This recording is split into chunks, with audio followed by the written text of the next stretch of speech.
Hello everyone, कैसे हो आप सब। एक बार पुनः स्वागत है आप सभी का हमारे अपने YouTube channel Shiv coaching classes पर। उम्मीद करते हैं दोस्तों आप सभी मस्त होंगे, बेहतर होंगे, आप सभी की पढ़ाई भी अच्छे ढंग से चल रही होगी।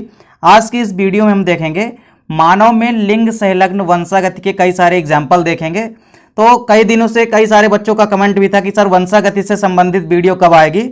तो आज की इस वीडियो में हम देखेंगे वंशागति से संबंधित जो पहला रोग है वो है हीमोफीलिया। और बेसिकली जो आपके पेपर में भी पूछा जाता है तो वो वंशागति से संबंधित यदि कोई क्वेश्चन आता है तो वो या तो हीमोफीलिया से संबंधित आता है या तो वर्णांधता से संबंधित आता है। तो आज की इस वीडियो में हम मानव में जो हीमोफीलिया रोग होता है उससे संबंधित जो भी वंशागति होती है पूरी वंशागति को यहाँ पे डिटेल में समझेंगे। तो आइए सीधे वीडियो को स्टार्ट करते हैं।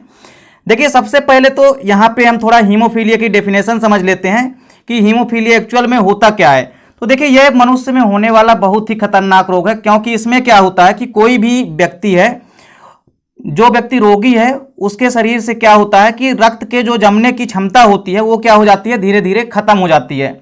अतः हम ये कह सकते हैं कि जब रक्त के जमने की क्षमता खत्म हो जाएगी, मतलब रक्त के जमने की क्षमता शरीर के अंदर नहीं रहेगी, तो रक्त क्या होगा, मान लीजिए कहीं भी यदि चोट लग जाती है तो कहीं भी जब चोट लग जाएगी तो रक्त जो है लगातार निकलेगा। अब जब रक्त लगातार निकलेगा जिसके कारण क्या होगा कि शरीर का अत्यधिक मात्रा में रक्त निकल जाएगा, जिसके कारण आदमी की मृत्यु भी हो सकती है। अतः इसी कारण से इस रोग को हम क्या कहते हैं, ब्लीडर्स रोग भी कहते हैं। क्योंकि इस रोग में क्या होता है कि जब कहीं भी चोट लग जाती है तो रक्त लगातार निकलता रहता है, मतलब ब्लीडिंग जो होती है वो लगातार होती है, इसीलिए तो इसको ब्लीडर्स रोग भी कहते हैं। तो यहाँ पे उम्मीद करता हूं कि हीमोफीलिया आपको समझ में आ गया होगा कि कोई भी मनुष्य है उसमें क्या होता है कि रक्त के जो जमने की क्षमता होती है इस रोग में वो खत्म हो जाती है और रक्त लगातार शरीर से निकलता जाता है और एक ऐसी स्थिति आती है कि आदमी की मृत्यु भी हो जाती है। तो चूंकि इस रोग में क्या होता है, लगातार ब्लीडिंग होती है, जिस कारण से इसे हम दूसरा नाम क्या दिए हैं, ब्लीडर्स रोग भी कहते हैं। यह क्वेश्चन कई बार एग्जाम में पूछा भी गया है कि ब्लीडर्स रोग का दूसरा नाम क्या है। तो आपको याद रखना है कि हीमोफीलिया को ही ब्लीडर्स रोग के नाम से जाना जाता है। देखिए, हीमोफीलिया पैदा करने वाला जो जीन होता है वो अप्रभावी एच होता है, मतलब जो स्मॉल एच होता है ये अप्रभावी होता है। तो इसको उत्पन्न करने वाला जीन कौन सा है, अप्रभावी स्मॉल एच। ये चीज आपको याद रखनी है क्योंकि पूरा गेम इसी का है। यदि आपको ये यहां पे समझ में आ गया तो आप पूरी की पूरी वंशागति जो है अपने से बना सकते हैं। तो हीमोफीलिया पैदा करने वाला जो जीन होता है वो अप्रभावी एच होता है। ये आपको याद रखना है कि स्मॉल एच होता है, क्योंकि हीमोफीलिया का जो कैपिटल एच होता है वो तो प्रभावी होता है, और यदि स्मॉल एच के साथ कहीं पर भी कैपिटल एच उपस्थित है तो वहां पे वो अप्रभावी को निरस्त कर देगा। जिस कारण से आपको यहां पे ये समझना है कि कोई भी यदि मनुष्य है तो उसके यक्ष गुणसूत्र पर पाए जाते हैं। और एक चीज यहां पे, एक एक्स्ट्रा चीज आपको यहां पे ध्यान में क्या रखनी है कि जो हीमोफीलिया रोग होता है तो इसको उत्पन्न करने वाला जो जीन होता है वो तो अप्रभावी स्मॉल एच होता है। और यह जो स्मॉल एच अप्रभावी होता है यह किस पर उपस्थित होता है, तो यह मनुष्य के एक्स गुणसूत्र पर पाया जाता है। किस पर पाया जाता है, तो यह मनुष्य के एक्स गुणसूत्रों पर पाए जाते हैं, वाई गुणसूत्रों पर कभी नहीं पाए जाएंगे। यह चीज आपको ध्यान में रखनी है। देखिए, सामान्य तौर पर यदि हम बात करें तो जो सामान्य एलील होते हैं, एलील या जीन आप कह सकते हो, तो सामान्य एलील जो कैपिटल एच होता है, कैपिटल एच की उपस्थिति में यह अपना असर नहीं दिखा पाता। मतलब जैसे मादा में जो 23वां जोड़ा होता है उसमें एक्स गुणसूत्र होते हैं। अब 23वें जोड़े में चूंकि 2 एक्स गुणसूत्र होते हैं तो एक एक्स गुणसूत्र में क्या होगा कि भले ही मान लीजिए ये अप्रभावी जीन एच उपस्थित है, लेकिन एक जीन में तो क्या उपस्थित होगा, प्रभावी जो कैपिटल एच है वो उपस्थित होगा। तो यदि दो एलील में से यदि किसी एक एलील में कैपिटल एच उपस्थित है तो उसमें जो स्मॉल एच होगा वो अप्रभावी अपना लक्षण नहीं दिखा पाएगा। मतलब चूंकि वहां पे तो कौन लक्षण अपना दिखाएगा, प्रभावी लक्षण अपना लक्षण दिखाएगा, जिस कारण से वहां पे जो अप्रभावी एच होता है वो अपना लक्षण नहीं दिखा पाता है। तो यह चीज आपको याद रखनी है कि यदि सामान्य एलील जो कैपिटल एच है उसकी यदि उपस्थित है उसमें यह अपना असर नहीं दिखा पाते हैं। मतलब यह जो अप्रभावी जीन है यह अपना असर नहीं दिखा पाएगा। कब नहीं दिखा पाएगा, जब एक एलील क्या हो, कैपिटल एच भी इसके साथ में होगा, तब यह अपना असर नहीं दिखा पाएगा। जैसा कि यहां पे आप समझ भी सकते हैं कि यदि महिलाओं की हम बात करते हैं तो महिला में क्या होता है कि चूंकि 23वां जोड़े में क्या होते हैं, 2 एक्स गुणसूत्र होते हैं। तो अब उसमें देखिए क्या होता है कि मान लीजिए यदि किसी एक एक्स गुणसूत्र पर यह अप्रभावी स्मॉल एच जीन यदि पाया भी जाता है तो यह अपना प्रभाव उत्पन्न नहीं कर पाता है। क्यों, क्योंकि उसमें एक कैपिटल एच जीन भी एक्स में प्रेजेंट होगा, जिस कारण से ये अप्रभावी रहते हैं। अर्थात ऐसी कंडीशन में जो महिला होगी वो इस रोग की क्या होगी, वाहक होगी, यानी कि कैरियर होगी। तो यह चीज आपको याद रखना है कि महिला में चूंकि दो XX गुणसूत्र होते हैं, जिसमें से यदि एक पर स्मॉल एच तथा दूसरे पर यदि कैपिटल एच जीन उपस्थित है तो हीमोफीलिया के लक्षण दिखाई नहीं देते हैं। जैसा कि हमने आपको पहले ही बताया है कि हीमोफीलिया का लक्षण महिलाओं में तभी दिखाई देगा जब दोनों एक्स गुणसूत्रों पर स्मॉल एच यानी कि अप्रभावी जीन उपस्थित होगा, अदरवाइज यहां पे किसी भी प्रकार से हीमोफीलिया के लक्षण नहीं दिखाई देंगे। और ऐसी महिला को क्या कहा जाता है, वाहक कहा जाता है। मतलब क्या है कि जिसमें एक एच प्रभावी जीन हो और जिसमें एक यदि अप्रभावी एच जीन हो तो उसको हम क्या कहेंगे, महिला को वाहक कहेंगे, यानी कि कैरियर कहेंगे। तो महिलाओं में चूंकि यहां पे आप जैसे समझ सकते हैं कि दो XX गुणसूत्र होते हैं, तो ये जैसे दो XX गुणसूत्र हैं। अब इसमें से यदि किसी भी, मान लीजिए चाहे आप फर्स्ट वाले एक्स गुणसूत्र में ले लो चाहे सेकंड वाले गुणसूत्र में ले लो। अब यदि फर्स्ट वाले गुणसूत्र की बात करते हैं तो देखिए, यदि मान लीजिए किसी भी एक एक्स गुणसूत्र पर स्मॉल एच यानी कि ये अप्रभावी जीन यदि उपस्थित भी है, लेकिन चूंकि इसके साथ एक और एक्स गुणसूत्र होता है महिला में, तो यदि इस वाले एक्स गुणसूत्र में भी यदि स्मॉल एच उपस्थित है तब तो महिला क्या होगी, हीमोफीलिया के लक्षण दिखाई देंगे। और यदि ऐसी कंडीशन हो जाए कि एक ही एक्स में खाली स्मॉल एच का जीन रहे और दूसरे में ना रहे, तो यहां पे महिला क्या होगी, इस रोग की वाहक होगी। वाहक का मतलब है कि वो अगले पीढ़ी की जो संतानें होती है उनमें क्षमता पाई जाती है अगली पीढ़ी में पहुंचाने की इस रोग की। मतलब खुद उस महिला में हीमोफीलिया के लक्षण नहीं रहेंगे, लेकिन वो वाहक होगी, यानी वो अगली पीढ़ी में इस लक्षण को पहुंचा सकती है। ये चीजें आपको बिल्कुल नोट कर लेनी है, क्योंकि आगे पूरी यही काम आने वाली है आपको। तो यहां पे आप देख सकते हैं कि कोई भी यदि महिला है तो उसमें दो XX गुणसूत्र पाए जाते हैं, जिसमें से यदि किसी एक एक्स गुणसूत्र पर यदि स्मॉल एच यानी कि अप्रभावी जीन उपस्थित है तथा दूसरे पर यदि कैपिटल एच जीन उपस्थित है, तब हीमोफीलिया के लक्षण महिला में दिखाई नहीं देंगे। और ऐसी महिला को क्या कहा जाता है, वाहक कहा जाता है, यानी कि कैरियर कहा जाता है। कैरियर क्यों कहा जाता है, क्योंकि इसमें रोग को अगली पीढ़ी में पहुंचाने की क्षमता पाई जाती है। जैसा कि आप लोगों को नाम से स्पष्ट है कि जो हीमोफीलिया होता है यह एक वंशागत बीमारी है, मतलब पीढ़ी दर पीढ़ी होती है यह बीमारी। तो आपको वैसे भी समझ में आ जाना चाहिए कि यदि वंशागत है मतलब एक पीढ़ी से दूसरी पीढ़ी में लक्षण पहुंच सकते हैं। तो पहुंचेंगे किसके माध्यम से, या तो पुरुष के माध्यम से पहुंचेंगे या तो महिला के माध्यम से पहुंचेंगे। तो ये चीजें आपको ध्यान में रखनी है। इसके अलावा एक चीज और आपको यहां पे क्या ध्यान में रखनी है कि यदि हम पुरुष की बात करते हैं तो पुरुष में चूंकि एक ही एक्स गुणसूत्र पाया जाता है, पुरुष का जो 23वां जोड़ा होता है उसमें एक एक्स गुणसूत्र तथा दूसरा बाई गुणसूत्र पाए जाते हैं। तो यदि पुरुष में चूंकि एक ही एक्स गुणसूत्र पाया जाता है, तो यदि पुरुष के एक्स गुणसूत्र पर यदि ये अप्रभावी एच जीन उपस्थित है तो वह अपना लक्षण पैदा करेगा, मतलब हीमोफीलिया पैदा करने वाला जो जीन्स यदि उपस्थित है बाई में, तो यह अपना लक्षण व्यक्त करेगा। तो देखिए, चूंकि यक्स और बाई दो ही तो गुणसूत्र होते हैं। यदि हम किसी भी मेल में बात करते हैं तो जो 23वां जोड़ा होता है उसमें एक यक्स गुणसूत्र होता है, दूसरा बाई।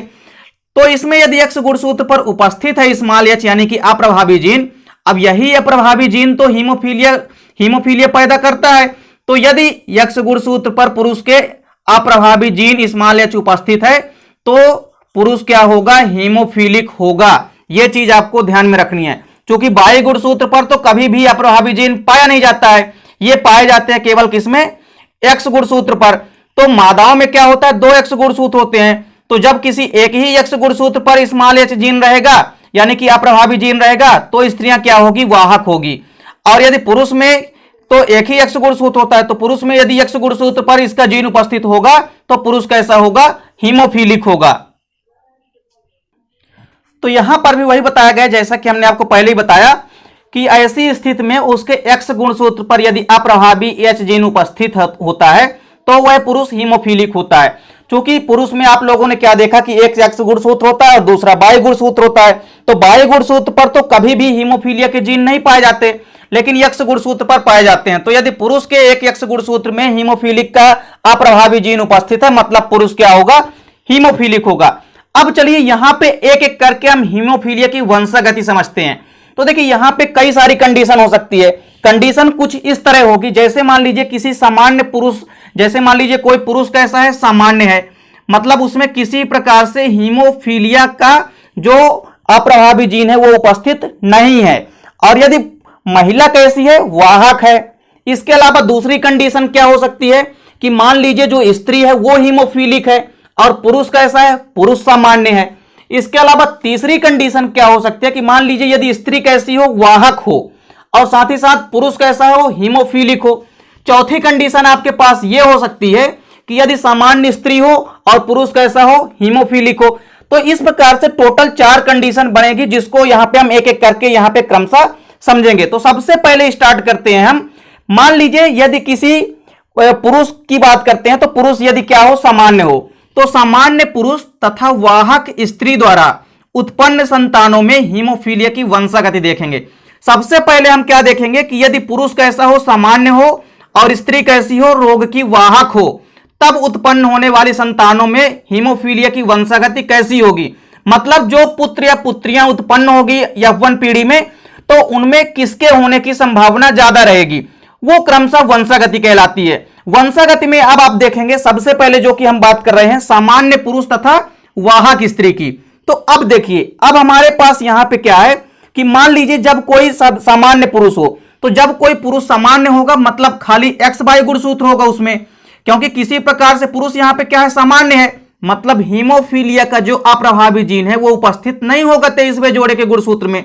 वहीं यदि हम बात करते हैं हीमोफीलिया की वाहक स्त्री की, तो अब यहां पे क्या होगा कि जब किसी सामान्य पुरुष एवं हीमोफीलिया की वाहक स्त्री के मध्य यदि विवाह होता है, मतलब किसी सामान्य पुरुष का विवाह यदि किसके साथ हो जाता है, हीमोफीलिया की वाहक स्त्री के साथ, मतलब पुरुष तो सामान्य रहेगा लेकिन स्त्री कैसी है, हीमोफीलिया की वाहक है।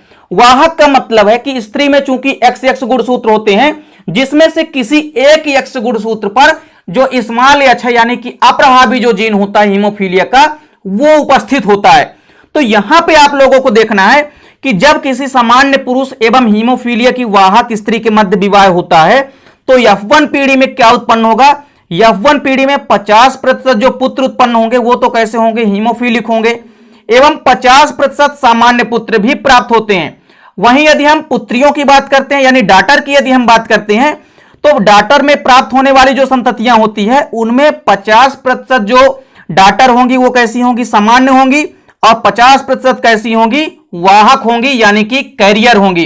अब आपको यहां पे वंशागत के माध्यम से आप यहां पे क्रॉस करा करके यहां पे देख भी सकते हैं। जैसे हमने क्या कहा कि पुरुष क्या है, यहां पे सामान्य है, मतलब यहां पे जो मेल है वो कैसा है, नॉर्मल है, और जो फीमेल होती है वो यहां पे क्या है, वो रोग की वाहक है, मतलब हीमोफीलिया की वाहक है। अब हमने आपको पहले ही बताया कि 2 XX गुणसूत्रों में से महिलाओं में यदि किसी एक X गुणसूत्र पर भी स्मॉल h यानी कि जो अप्रभावी जीन होता है हीमोफीलिया का, यदि वो पाया जाता है, तो यहां पे जो महिला होगी वो क्या होगी, वाहक होगी। तो अब चूंकि यहां पे देख सकते हैं आपकी महिला क्या होगी, यहां पे महिला क्या है, वाहक है, तो हमने एक X गुणसूत्र पर अप्रभावी जीन यहां पे दर्शा दिया है। वहीं पुरुष हमारे पास क्या है, सामान्य है, तो XY नॉर्मल है। अब यदि हम बात करते हैं यहां पे जब हम इन पेरेंट्स के मध्य आपस में क्रॉस कराएंगे यानी कि संकरण कराते हैं, तब हमारे पास यौवन पीढ़ी प्राप्त होती है। यौवन पीढ़ी चूंकि प्राप्त हो रही है, तो इसमें आपको क्या देखने को मिल रहा है, इसमें आपको यह देखने को मिल रहा है कि यहां पे जब हमने इस यक्ष का क्रॉस कराया किसके साथ, देखिए सबसे पहले तो इसके हमने यहां पे 2 जो युग्मक या 2 एलील हमने लिया है, उसमें से एक क्या है, यक्ष है, और दूसरा क्या है, X है, और इसमें एक अप्रभावी जीन उपस्थित है H। वहीं इसमें क्या है, नॉर्मल XY, यहां पे जो दोनों गए मीट हैं किसके, मेल के जो दोनों गए मीट हैं वो नॉर्मली XY हैं। इनका जब हमने क्रॉस कराया तो XX आया, फिर एक X कैसा आया, एक X ऐसा आया कि इसमें अप्रभावी जीन भी उपस्थित है। तो देखिए सबसे पहले हम बात करते हैं इसमें पुत्री की, उसके बाद हम बात करेंगे पुत्र की। तो जो यहां पे यौवन पीढ़ी आई है ना, ये जो पीढ़ी प्राप्त हुई है यही तो यौवन पीढ़ी कहलाती है। जब हम आपस में किसी भी पेरेंट्स यानी कि जनकों के मध्य क्रॉस कराते हैं तो प्राप्त होने वाली पीढ़ी यौवन पीढ़ी कहलाती है। ये हमने आपको मेंडलवाद से संबंधित परिभाषिक शब्दावली यानी कि टर्मिनोलॉजी में भी आपको बताया था।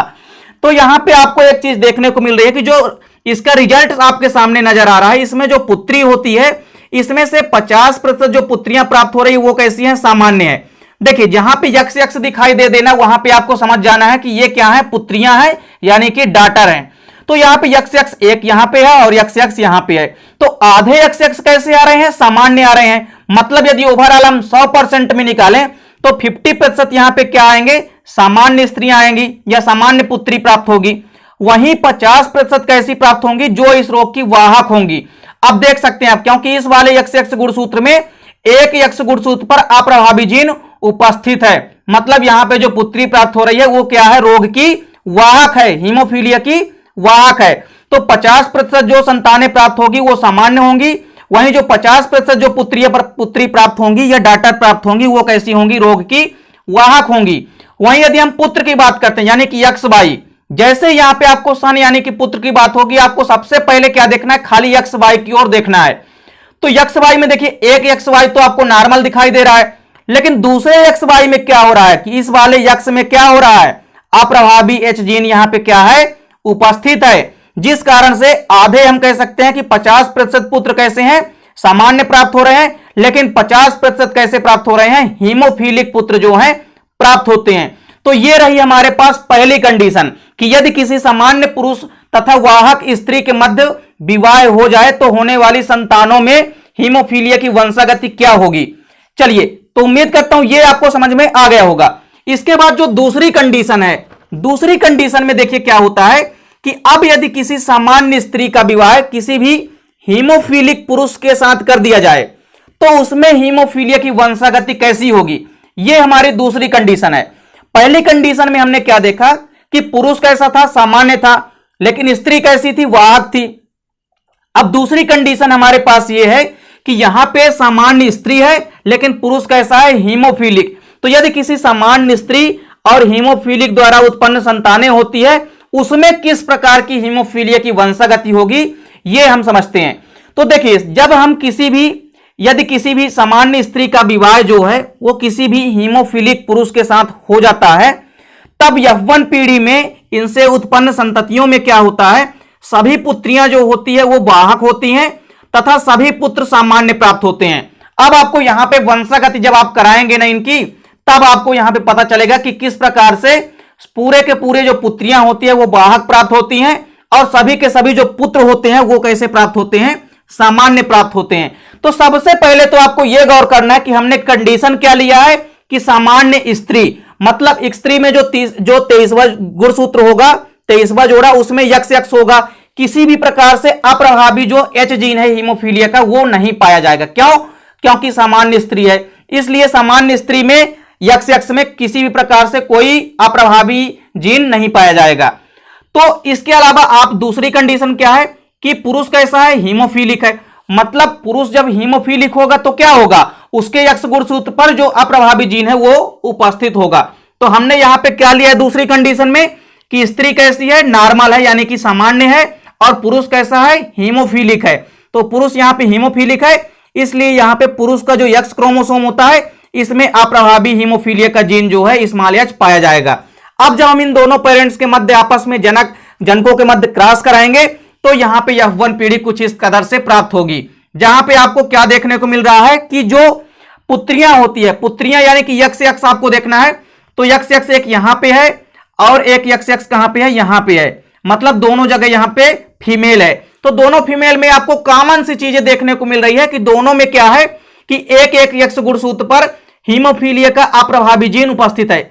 इस वाले यक्स यक्स पर भी उपस्थित है एक गुणसूत्र पर, और इस वाले यक्स यक्स गुणसूत्र पर भी एक यक्स गुणसूत्र पर यहां पे हीमोफीलिया का अप्रभावी जीन उपस्थित है। मतलब यहां पे जितनी भी संतानें प्राप्त हो रही है तो पूरी की पूरी जो पुत्री प्राप्त हो रही है यानी कि जो पूरे के पूरे डाटर प्राप्त हो रही हैं वो कैसी हैं, वाहक है, क्योंकि इनके एक यक्स गुणसूत्र पर हीमोफीलिया का अप्रभावी जीन पाया जाता है। आप यहां पे संकरण तो कराते आप लोगों से, उम्मीद करता हूं कि लगभग सभी लोगों से बनने लगा होगा, क्योंकि इसके पहले आप लोगों ने कितने संकरण करा चुके हैं, चाहे वो मेंडल का नियम हो, चाहे उसके बाद आपने बैक क्रॉस टेस्ट क्रॉस देखा, सब में तो आपने संकरण कराया है। तो संकरण तो आपसे कराते बनने ही लगा होगा। इसके अलावा आप इसकी दूसरी कंडीशन क्या है, यदि आप चेकर बोर्ड के माध्यम से भी बनाना चाहते हैं ना तो भी कंडीशन सेम ही प्राप्त होगी, वो आप करके भी देख सकते हैं, क्योंकि चेकर बोर्ड हमने आपको बनाना भी सिखाया है। अब आप यहां पे देख सकते हैं कि यदि जो पुत्री प्राप्त हो रही है वो पूरे के पूरे 100% कैसी हैं, वाहक हैं। और जो पुरुष प्राप्त हो रहे हैं मतलब एक्स वाई, तो पुरुष देखिए, पुरुष यहां पे भी जो एक्स वाई प्राप्त हो रहे हैं ये भी नॉर्मल है और यहां पे भी नॉर्मल है। मतलब पूरे के पूरे जो 100% पुरुष प्राप्त हो रहे हैं वो कैसे हैं, सामान्य हैं, यानी कि नॉर्मल हैं। तो यहां पे क्या रिजल्ट निकल के सामने आ रहा है कि यदि किसी सामान्य स्त्री का विवाह किसी भी हीमोफीलिक पुरुष के साथ हो जाता है, मतलब ऐसी स्त्री जो कि सामान्य है और पुरुष कैसा हो, हीमोफीलिया रोग से ग्रसित है, यदि आपस में इनका विवाह करा दिया जाता है तो इनके मध्य जब निषेचन होगा या संकरण होगा तो इनसे जो होने वाली संतानें होगी उनमें क्या होगा कि जो होने वाली वंशागति होगी उसमें क्या होगा, पुत्रियां जो प्राप्त होगी 100% वाहक होंगी और पुत्र क्या होंगे, 100% सामान्य होंगे। चलिए तीसरी कंडीशन देख लेते हैं। तीसरी कंडीशन में क्या होगा कि अब जब हम स्त्री लेंगे तो स्त्री कैसी होगी, वाहक होगी, लेकिन पुरुष कैसा है, यहां पे हीमोफीलिक है। तीसरी कंडीशन में हम क्या लेंगे कि स्त्री कैसी हो, वाहक हो, तथा जो पुरुष हो वो हीमोफीलिक हो। तब यदि संतानें उत्पन्न होगी उसमें हम देखेंगे कि हीमोफीलिया की वंशागति कैसी होगी। तो आपको यहां पे देखने को मिल रहा है कि पुरुष कैसा है, पुरुष यहां पे हीमोफीलिक है, मतलब पुरुष जो है वह हीमोफीलिया से ग्रस्त है, और जो महिला है वो कैसी है, हीमोफीलिया रोग की वाहक है। तो यहां पे आप देखिए, आप जब किसी हीमोफीलिया की वाहक स्त्री का विवाह यहां पे देखिए किसी भी हीमोफीलिक पुरुष के साथ कर दिया जाता है तो देखिए होने वाली संतानों में जो वंशागति होगी वो क्या होगी। तो सबसे पहले तो आपको थोड़ा सा समझना है कि यदि किसी हीमोफीलिया की वाहक स्त्री, हीमोफीलिया से ग्रसित नहीं, हीमोफीलिया की केवल वाहक स्त्री का विवाह यदि किसी हीमोफीलिक पुरुष के साथ कर दिया जाता है तो इनसे प्राप्त संततियों में से सभी पुत्रियों में से 50% जो पुत्रियां होंगी वो वाहक होंगी और 50% जो पुत्रियां प्राप्त होगी वो हीमोफीलिक होती हैं। लेकिन यदि हम पुरुषों की बात करते हैं तो जो पुत्र प्राप्त होंगे, पुत्र जो प्राप्त होंगे मतलब जो सन प्राप्त होंगे उनमें से 50% पुत्र कैसे होंगे, सामान्य प्राप्त होते हैं, वहीं 50% जो पुत्र होते हैं वो हीमोफीलिक होते हैं। इसको आप जब तक आप इसका संकरण नहीं कराएंगे तब तक आपको समझ में अच्छे से नहीं आएगा। तो अब आप जैसे ही संकरण कराएंगे उसके बाद पूरा का पूरा रिजल्ट आपके सामने वैसे भी नजर आने लगेगा। तो यहां पे आपको क्या लेना है कि जो वुमेन है यहां पे क्या है, वो कैरियर है, तो यहां पे जो महिला है वो हीमोफीलिया की क्या है, वाहक है। मतलब क्या है यहां पे कि जब कोई भी महिला हीमोफीलिया की वाहक होती है तो उसके 2 एक्स गुणसूत्रों में से किसी भी एक एक्स गुणसूत्र पर जो हीमोफीलिया का अप्रभावी जीन है वो उपस्थित होगा। लेकिन यदि पुरुष यहां पे क्या है, चूंकि पुरुष क्या है, हीमोफीलिक है, तो पुरुष का जो एक्स गुणसूत्र होगा उस पर क्या होगा, अप्रभावी जीन उपस्थित होगा। अब जब हम इनके मध्य आपस में क्रॉस कराएंगे या कि हम संकरण कराएंगे तो यहां पे F1 पीढ़ी प्राप्त होती है। F1 पीढ़ी जो प्राप्त होती है उसमें आप देख सकते हैं कि यहां पे जहां जहां पे आपको XX दिखाई दे रहा है मतलब वो पुत्रियां है। तो जो पुत्रियां होती है यहां पे आप देख सकते हैं कि कुछ पुत्रियां तो ऐसी प्राप्त हो रही है, जब आपस में हम एक दूसरे से क्रॉस कराएंगे इन चारों युग्मकों का तो कुछ इस प्रकार से संतानें प्राप्त होगी, क्योंकि संकरण कराते तो आपसे बनने ही लगा होगा। अब आपको यहां पे क्या देखने को मिल रहा है कि एक XX में क्या है कि ये जो पहली संतानें प्राप्त हो रही है इसमें क्या है कि केवल एक ही एक्स गुणसूत्र पर जो अप्रभावी जीन है वो उपस्थित है, और जो दूसरे XX प्राप्त हो रहे हैं इन दोनों ही एक्स गुणसूत्रों पर क्या है, यहां पे अप्रभावी जीन उपस्थित है। तो जहां पे XX में आपको दोनों XX पे आपको यदि अप्रभावी जीन उपस्थित दिखाई दे मतलब यहां पे पुत्री क्या होगी, हीमोफीलिक होगी। तो आधे पुत्रियां तो ऐसी प्राप्त हो रही है जो कि कैसी है, हीमोफीलिक है, यानी 50% जो पुत्रियां प्राप्त हो रही है वो कैसी हैं, हीमोफीलिक है, और 50% कैसी हैं, वाहक है यानी कि कैरियर हैं। क्योंकि आपको यहां पे देखने को मिल भी रहा होगा कि जो आधी संतानें प्राप्त हो रही है पुत्रियों की उसमें खाली एक ही एक्स गुणसूत्र पर अप्रभावी जीन उपस्थित है। यानी आपको यहां पे समझना है कि जब एक ही एक्स गुणसूत्र पर खाली अप्रभावी जीन उपस्थित होता है तो पुत्री क्या होती है, वाहक होती है, या महिला क्या होती है, हीमोफीलिया की वाहक होती है। तो आधी संतानें यानी कि 50% जो पुत्रियां प्राप्त हो रही है वो कैसी होंगी, वो तो वाहक होंगी किसकी, हीमोफीलिया की, और जो 50% संतानें प्राप्त होगी, जो पुत्री प्राप्त होंगी वो कैसी होंगी, हीमोफीलिक होंगी। अब यदि हम बात करते हैं पुत्र की यानी कि सन की, यदि हम बात करते हैं तो इनमें भी आपको दिखाई दे रहा है कि XY एक यहां पे प्राप्त हो रहा है और एक XY और प्राप्त हो रहा है। तो एक XY तो नॉर्मल दिखाई दे रहा है, मतलब 50% हम कह सकते हैं कि जो पुत्र होंगे वो सामान्य होंगे, वहीं एक XY में आपको X पर क्या दिखाई दे रहा है कि अप्रभावी जीन H उपस्थित है। मतलब पुरुष की यहां पे क्या है, यानी कि जो पुत्र प्राप्त हो रहा है वो कैसा है, हीमोफीलिक है। तो आधे पुरुष कैसे हैं, हीमोफीलिक हैं, और आधे जो प्राप्त हो रहे हैं वो सामान्य हैं। तो हम कह सकते हैं ओवरऑल कि 100% में से 50% जो पुरुष हैं वो कैसे हैं, सामान्य हैं, और जो पुत्रियां हैं, सॉरी जो पुत्र हैं उसमें से जो 50% पुत्र हैं वो कैसे हैं, हीमोफीलिक हैं।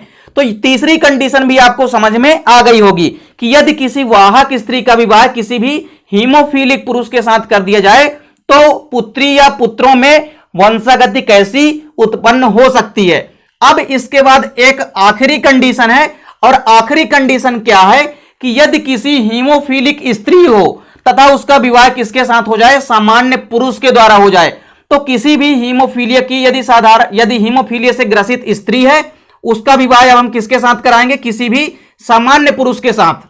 तो कंडीशन वहां पे क्या होगी, तो चौथी कंडीशन आपके सामने क्या है कि यदि कोई भी स्त्री कैसी है, हीमोफीलिक है, और पुरुष कैसा है, सामान्य है, तब देखिए क्या होगा वंशागति। तो देखिए जब किसी हीमोफीलिक स्त्री का विवाह किसी भी सामान्य पुरुष के साथ किया जाता है या हो जाता है तो यौवन पीढ़ी में इनसे प्राप्त होने वाली जो संततियां होती है उनमें से सभी जो पुत्रियां होंगी वो क्या होंगी, वाहक होंगी, और सभी पुत्र कैसे होंगे, हीमोफीलिक होंगे। तो देख सकते हैं कि यहां पे स्त्रियां हीमोफीलिक है, लेकिन होने वाली जो संतान है उसमें पुत्र पूरे के पूरे क्या हो जाते हैं, हीमोफीलिक हो जाते हैं। तो यहां पे अब आप देख सकते हैं कि जैसे यहां पे हम जब क्रॉस कराते हैं तो हमने क्या देखा कि कंडीशन हमारे पास क्या है कि जो वुमेन है यानी कि जो महिला है वो कैसी है, हीमोफीलिक है। तो महिला जब हीमोफीलिक होगी मतलब उसके दोनों X गुणसूत्रों पर अप्रभावी H जीन जो है वो उपस्थित होगा, और पुरुष यहां पे कैसा है, नॉर्मल है यानी कि सामान्य है। अब हम इनमें संकरण कराते हैं तो पुरुष तो सामान्य है मतलब नॉर्मल XY है, महिला कैसी है, हीमोफीलिक से ग्रसित है मतलब हीमोफीलिक है महिला में, यानी कि दोनों X गुणसूत्रों पर क्या होगा, HH अप्रभावी जीन प्रेजेंट होगा। चलिए दोनों युग्मक को यहां से अलग कर लेते हैं, तो अलग अलग युग्मक कर लेते हैं। अब देखिए दो युग्मक ये हो गए और इसके भी दोनों युग्मक हो गए XX। अच्छा अब यहां पे जब हम क्रॉस कराएंगे तो यहां पे क्या हो सकता है, F1 पीढ़ी यहां पे जो प्राप्त हो रही है, इस X का हमने क्रॉस कराया पहले इस X के साथ, फिर इस X का क्रॉस हमने कराया Y के साथ, तो हमारे पास ये कंडीशन प्राप्त हुई। फिर इस वाले X का क्रॉस हमने किसके साथ कराया, इस X के साथ कराया, तो ये कंडीशन प्राप्त हुई। फिर इस X वाले क्रॉस का हमने किसके साथ कराया, Y के साथ, तो ये कंडीशन प्राप्त हुई। मतलब F1 पीढ़ी में जो टोटल संतानें प्राप्त हुई है उसमें यदि हम बात करते हैं कि क्या रिजल्ट निकला, तो जो पुत्रियां प्राप्त होगी, पूरी की पूरी जो पुत्रियां प्राप्त हो रही है वो क्या है, 100% कैरियर है। कैसे कैरियर है आप यहां पे समझेंगे। तो देखिए यहां पे ये पूरी क्या है, ये पूरे के पूरे पुत्रियां हैं। तो इस वाले दोनों X गुणसूत्रों में से किसी एक ही X गुणसूत्र पर अप्रभावी जीन उपस्थित है, और इस वाले X गुणसूत्रों पर भी किसी एक ही X गुणसूत्र पर अप्रभावी जीन उपस्थित है। मतलब आपको समझ में तो आ ही गया होगा कि यदि दो X गुणसूत्रों में से महिला के किसी एक ही X गुणसूत्र पर यदि अप्रभावी जीन उपस्थित होता है, मतलब महिला क्या होती है, रोग की वाहक होती है। तो पूरी की पूरी 100% महिला क्या है, यहाँ पे रोग की वाहक है, मतलब कि कैरियर है। पूरी की पूरी जो यहाँ पे डाटर प्राप्त हो रहे हैं पुत्रियां, वो क्या है, 100% पुत्रियां क्या है, रोग की वाहक है यानी कि कैरियर है। वहीं यदि हम बात करते हैं पुत्रों की यानी कि सन की यदि हम बात करते हैं तो क्या नजर आ रहा है कि दोनों के दोनों यहां पे जो प्राप्त हो रही है संतानें, इसमें क्या है कि दोनों ही X गुणसूत्रों पर पुरुषों के अप्रभावी स्मॉल H जीन यहां पे प्रेजेंट है। इसका मतलब क्या है कि यदि पुरुषों के X गुणसूत्र में अप्रभावी स्मॉल H जीन यदि उपस्थित होता है, मतलब पुरुष जो होता है वो क्या होता है, हीमोफीलिक होता है। तो पूरे के पूरे जो यहां पे संतानें प्राप्त हो रही है जिसमें से 100% जो डाटर हैं यानी जो पुत्रियां हैं वो तो क्या होंगी, रोग की वाहक उत्पन्न होंगी। लेकिन जो F1 पीढ़ी में पूरे के पूरे जो पुत्र होंगे यानी कि जो सन होंगे वो पूरे के पूरे कैसे होंगे, हीमोफीलिक से ग्रसित होंगे। तो यहां पे दोस्तों उम्मीद करता हूं कि जो वंशागति है हीमोफीलिया की वो आपको समझ में आ गई होगी। तो दोस्तों यदि वीडियो अच्छी लगे तो लाइक और कमेंट जरूर कीजिएगा, साथ ही साथ दोस्तों के भी शेयर कीजिएगा, और यदि चैनल पे नए हैं तो चैनल को सब्सक्राइब अवश्य कर लें और साथ ही साथ बेल आइकन प्रेस कर लें ताकि वीडियो की नोटिफिकेशन आपको मिलती रहे। मिलते हैं दोस्तों नेक्स्ट वीडियो में, तब तक के लिए जय हिंद, वंदे मातरम।